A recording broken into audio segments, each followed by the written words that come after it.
Bonjour et bienvenue dans cette nouvelle émission. Avec toute l'équipe Adventiste FFS, nous voulions depuis longtemps vous proposer un programme plus intimiste qui nous permette de plonger dans la réalité de nos vies, mais aussi qui fait écho à nos défis personnels. Cette émission, que nous avons nommée Histoire inspirante, aura pour objectif de mettre en avant les témoignages personnels de vie. Nous espérons que ce qui sera partagé avec nos invités inspirera d'autres parcours personnels. Pour ne manquer aucune de ces émissions, si ce n'est pas déjà fait, nous vous invitons dès à présent à vous abonner à notre chaîne Adventiste FFS.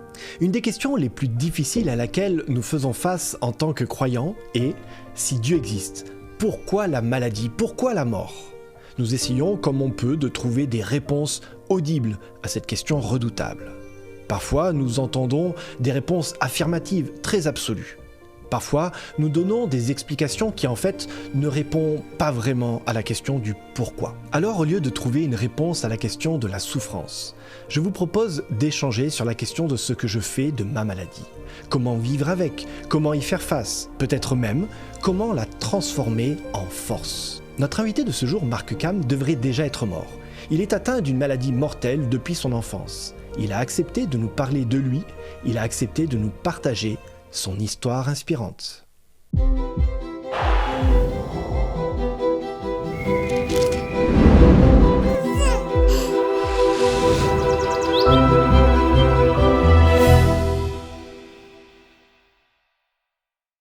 Bonjour Marc. Salut.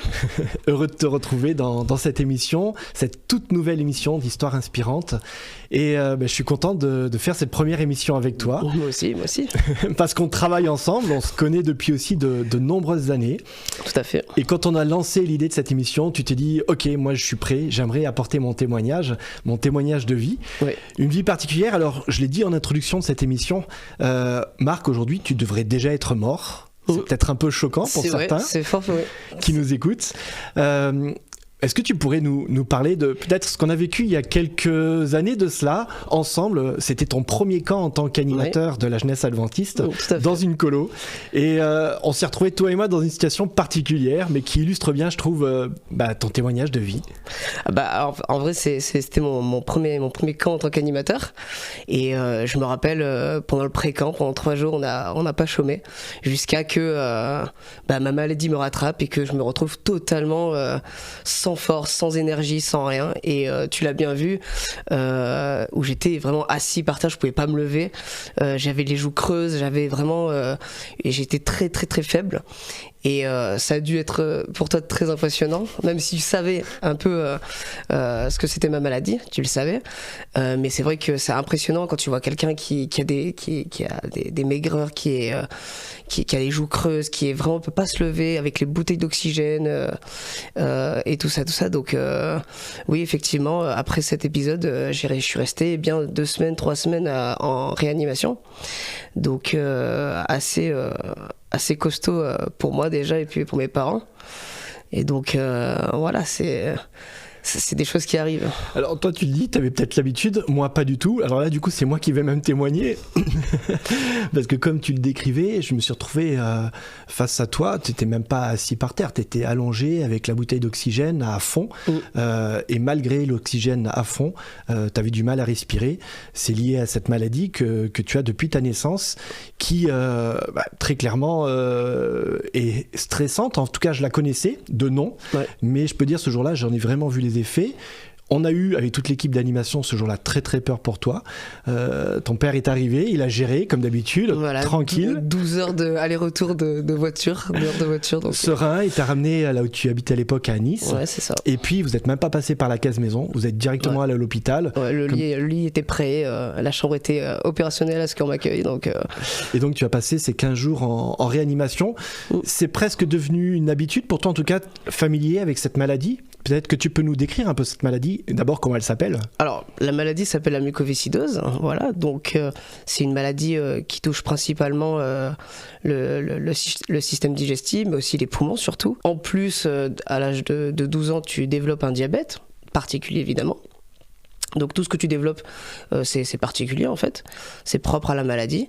Et donc oui, ça a été une routine où quasiment tous les mois j'avais une petite cure de 2 semaines d'antibiotiques. Donc effectivement pendant mon premier camp c'était pas un truc que je faisais tout le temps. Évidemment je faisais pas des allers-retours en réa, mais c'est vrai que les hospitalisations à l'hôpital ça se faisait régulièrement. Je me souvenais à un moment dans ma vie, c'était vraiment quasiment tous les 2 semaines, je n'arrivais pas du tout à gérer. Parce qu'il y avait énormément de choses. Moi, je faiblissais très rapidement. Donc c'est vrai que dans ces circonstances, j'avais vraiment, quasiment toutes les 2 semaines, j'avais l'impression que ça y est, il faut que je refasse une cure, machin, tout ça. Donc ouais, c'était une routine, mais bon, assez pénible quand même, j'avoue. Oui, quand on parle de la mucoviscidose, c'est un mot qu'on a tous entendu. On a entendu parler des courses, les virades de l'espoir, qui collectent des fonds pour trouver des solutions par rapport à cette maladie. Hein. On le disait au début de cette émission, encore une fois, voilà, tu devrais presque déjà être mort. Aujourd'hui, tu as 21 ans, si je ne me trompe pas. 22 ans. Bien, 22 ans, 22 voilà. ans. 22 ans. Il y a quelques années encore, l'espérance de vie d'un jeune qui avait la mucoviscidose, elle était de combien à peu près ? Je sais pas exactement, je saurais te dire, je me suis pas réinformé là-dessus, mais je sais que avant c'était une 40aine d'années, là on part plutôt sur du 50, je pense 50 ans, 60 ans peut-être, avec la médecine qui va augmenter, qui a été développée de ça, donc... Alors justement, une maladie qui a évolué pour toi au fil des années, la médecine, la recherche a évolué aussi énormément. Oui. Alors j'ai envie de te poser la question quand même, déjà aujourd'hui, comment tu vas en fait ? Là, au moment où on parle, ça va très très bien. Ça fait bientôt 1 an, je crois que j'ai pas eu de cure. Donc plutôt encourageant. Parce que un médicament est sorti et du coup c'est révolutionnaire. Hein. Et vu que j'ai fait partie de l'étude, je l'ai eu automatiquement. Voilà, un de tes effets de maladie. Voilà, tout à fait. Donc, excuse-moi. Non, t'inquiète. Donc, effectivement, il y a eu beaucoup d'avancées. Et là, au point où on en est là maintenant, je commence à regrossir un petit peu. Je respire beaucoup plus, je fais du sport beaucoup plus souvent. Et c'est quelque chose que je pouvais pas faire avant. Ouais. Alors, quand on parle de respirer, pour nous c'est quelque chose auquel on ne pense même pas hein, dans notre quotidien. Pour toi il y a un vrai impact justement sur, comme tu disais, particulièrement sur les poumons, sur cette respiration. Si je me trompe pas, il y a quelques temps de cela, ta capacité pulmonaire elle avait énormément chuté aussi. À un moment donné c'est posé la question même d'une greffe. Ouais, j'ai pris rendez-vous double pour greffe, la greffe, cœur-poumon. Ouais. Tu avais rendez-vous à l'hôpital justement pour ça. Ouais, je devais aller à Marseille, d'ailleurs il n'y a pas longtemps, je devais y aller pour un second rendez-vous justement pour voir comment ça allait, et au final je l'ai totalement annulé parce que c'était pas la peine. Et du coup oui, j'avais pris rendez-vous parce que ma SAT était vraiment très basse. Ta saturation d'oxygène. Ma saturation d'oxygène. Pour ceux qui ne sont pas trop dans le corps médical. Ouais, tout à fait. Elle était à peu près de combien pour donner une idée Alors moi j'ai atteint une SAT de 88, 87. Ce qui est, alors qu'en temps normal, quand je respire au quotidien, normalement je suis à 98-99% d'oxygène. Voire 100. Voilà, voire 100 okay. Donc on le voit, il y a un impact sur ta santé. Je pense aussi, je vais revenir sur le Marc que moi j'ai connu quand j'étais en colo, directeur de colo. Et tu as fait ta colo la première fois avec moi. Ouais. Ça a aussi été une belle expérience parce que toi tu avais envie depuis de nombreuses années de faire une colo avec ton frère aussi. Ouais. Et puis vous avez fait cette colo, mais... j'ai envie de dire, il y a la maladie qui est là, et puis il y a l'envie de vivre, tout simplement, comme n'importe quel autre enfant de cet âge-là. Ouais. C'est vrai que avant, je voulais vivre comme une personne normale et à juste titre. Et c'est vrai que moi, je me rappelle dans ta colo, qui était ta première colo en tant que directeur, je me souviens. Que ma mère avait employé une kiné, enfin le camp avait employé une kiné pour me faire la kiné tous les jours. Donc c'est-à-dire qu'elle venait me chercher pour aller au cabinet du kiné et puis m'éloigner de mes amis et tout ça qui jouaient, machin, trop heureux, tu vois. Donc c'est vrai que là, c'était moins marrant là. C'est vrai que je fuyais, je me cachais sous les tables et tout. Bon. À un moment j'ai arrêté, mais bon. Alors, je crois que ce qui est intéressant de dire, c'est que en fait tu fuyais pas ta maladie. En fait tu fuyais les conséquences de ta maladie qui étaient que tu étais coupé de tes copains. Ouais, c'est la chose qui m'empêchait de m'amuser en fait. Donc effectivement, j'ai toujours, grâce à ma famille et mes amis en final, je l'ai toujours accepté ma maladie et j'ai jamais pris ça comme une malédiction. Eh bien, ça j'ai été clair là-dessus tout le temps, mais c'est là où moi je voulais m'amuser. Mes poumons, ils étaient en parfaite santé à l'époque et je voulais juste m'amuser, courir avec mes copains et tout. Et c'est vrai que le fait que je dois m'éclipser pour mes obligations de la santé, c'est... T'avais quand même pleinement conscience de ta maladie à ce moment-là ? Bien sûr, ouais. Et moi, alors j'ai eu mes premières sueurs froides avec toi à ce moment-là et avec ton frère, parce que des fois on vous cherchait et on vous trouvait pas, c'était le moment de la sieste. Mais ils sont où ? Ils sont pas dans la tente ? Comment ça se fait ? Justement parce que vous vous cachiez dans d'autres tentes pour éviter d'être emmené chez le kiné. Tout à fait. Donc il y avait vraiment pas cette idée de... En fait, vous vouliez pas quelque chose qui vous bloque, quoi. Non. On avance dans la vie. Je crois que tu as toujours eu un peu cet état d'esprit, même si parfois, la maladie, il y a eu des périodes, comme tu disais, la maladie qui vous a rattrapé de manière forte. Je pense peut-être au collège, au lycée aussi. Oui, force. Est-ce que tu peux nous décrire comment ça a été cette période-là aussi ? Parce que vous étiez dans une école particulière, avec une scolarité adaptée. Comment ça se passait ce moment-là ? Pareil, à l'adolescence finalement. En fait, comme je t'ai dit, j'avais vraiment un épisode de ma vie où vraiment j'étais tout le temps à l'hôpital, tout le temps. C'était cette période entre collège et lycée.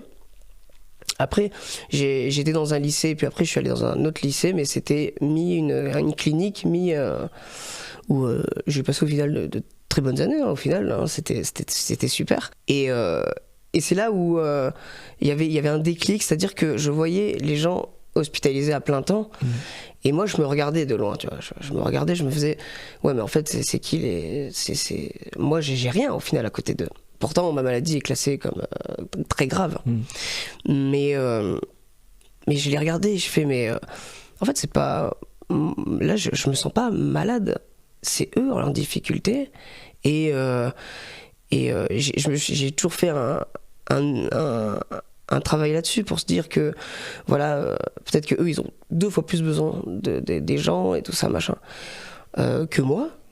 Et au final j'ai passé de très belles années, j'ai rencontré pas mal de monde, j'ai discuté avec pas mal de monde aussi, et ça a été très enrichissant. Et ça a été de très bonnes expériences de voir un petit peu toutes les personnes, leurs difficultés, leurs moyens de surmonter ou pas leurs difficultés. C'était vraiment très intéressant. C'est curieux que tu dises ça, comme si toi t'étais du côté presque des soignants. Voilà, c'est ça. C'est ça. J'aimais beaucoup discuter avec les gens et peut-être leur rassurer, leur transmettre un petit peu de positivité. Vraiment, j'adorais ça et les gens me remerciaient pour ça. Et c'est ça que j'ai toujours voulu véhiculer.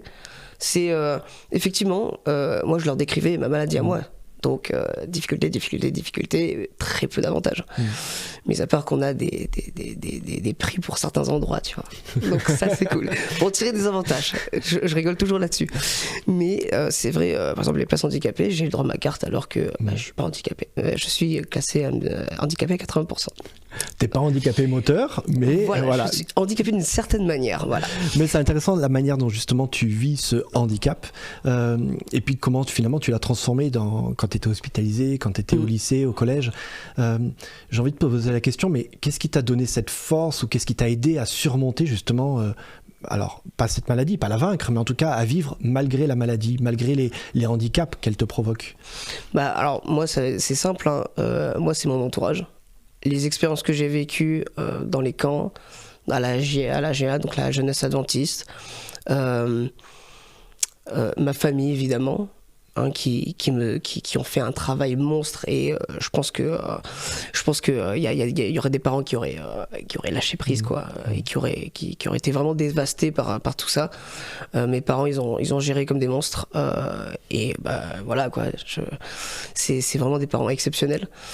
Mes amis aussi qui ont toujours été là et qui m'ont jamais jugé sur ma difficulté de faire. Ils me demandaient, quand par exemple on allait faire des randos, machin, tout ça, ils me demandaient si je pouvais, machin, évidemment.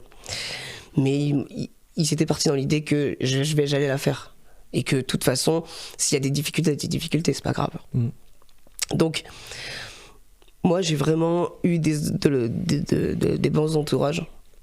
Je fais encore des rencontres. C'est cette rencontre Voilà, avec les gens. Voilà, c'est ça. C'est la toute famille, les l'expérience, ouais. amis, Tout ça. la jeunesse adventiste. En tout cas, ton engagement aussi, parce que là, on vient sur peut-être aussi comment une personne qu'on appelle Dieu a impacté ta vie. Tu es né dans une famille croyante, Oui. tu es né dans une famille adventiste. Tes parents ont la foi, Oui. ont la foi, et c'est peut-être ce qui a aussi été un Tout point à fort. fait. Mais à un moment donné, la foi de tes parents, c'est la foi de tes parents, et puis il y a la tienne qui se développe petit à petit.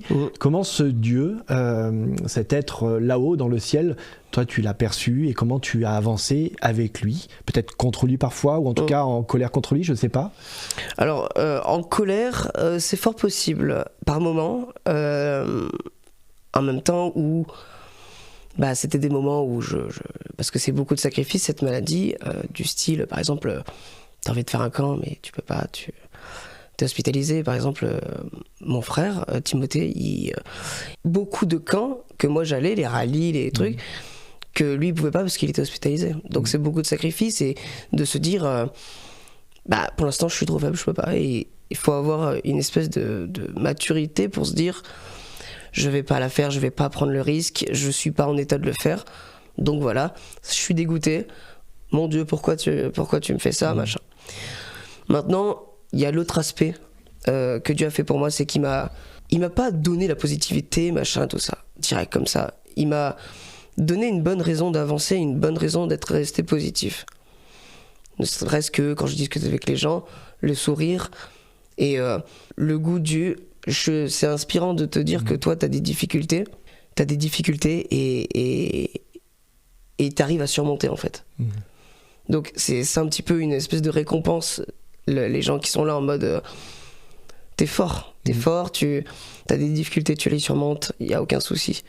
Donc est-ce qu'on peut dire dans ce que tu dis que quelque part tu as été inspiré par des gens, mais tu as été tout aussi inspirant pour des gens? Est-ce que c'est ça? C'est ce que j'entends en tout cas. Oui. Certaines personnes sont venues me voir pour me remercier parce qu'on avait bien discuté et que j'avais apporté quelques précisions sur comment je vivais moi et tout ça, et transmettre un petit peu ma positivité. Voilà. Il y a quelques semaines de cela, tu as été baptisé avec ta famille, tes amis, l'église où tu as grandi aussi. Oui. Pourquoi tu as fait ce choix du baptême? Alors moi, alors je m'en souviens évidemment pas, mais c'est mes parents qui m'avaient dit que depuis mes 7 ans, je voulais me faire baptiser. À l'époque, c'était Stéphane Le Guilcher qui était à Nice, il me semble, si je dis pas de bêtises. Et j'avais déjà évoqué que je voulais me faire baptiser.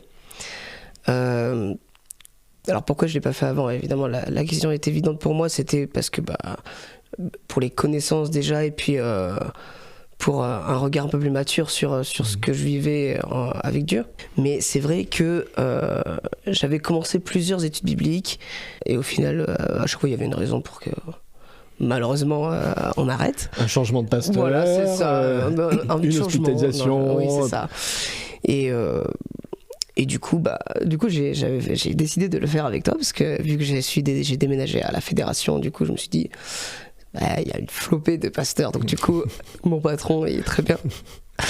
Du coup oui, c'était parce que ça faisait longtemps que je voulais me faire baptiser, et que là maintenant ça a été le moment que je me suis dit ça y est, je vais concrétiser ça. Et c'est un parcours de vie, un beau témoignage que tu nous délivres là aussi. Alors on pourrait en parler très longtemps sur ton engagement dans la jeunesse, comment ça t'a nourri, mais comment t'as aussi nourri les autres. Est-ce que j'ose te demander, pour terminer ce temps de témoignage, Marc, peut-être de nous partager un texte biblique qui, toi, t'a inspiré, ou que tu voudrais laisser en inspiration pour tous ceux qui nous écoutent aujourd'hui? Alors, moi, je vais lire un verset qui m'inspire énormément dans ma vie de tous les jours, et c'est ce qui m'aide aussi à me dire que vraiment, Dieu a prévu quelque chose pour moi, et que je vais peut-être pas l'avoir tout de suite, je vais peut-être pas accomplir sa volonté tout de suite. Donc je vais te lire, c'est le verset 29, verset 11. « Car moi je connais les pensées que je pense à votre égard, dit l'Éternel, pensées de paix et non de malheur, pour vous donner un avenir et une espérance. » Donc voilà, ça a été vraiment un beau verset que j'avais lu par hasard au final, qui m'a beaucoup plu, et du coup c'est un des versets qui me donne beaucoup d'espoir.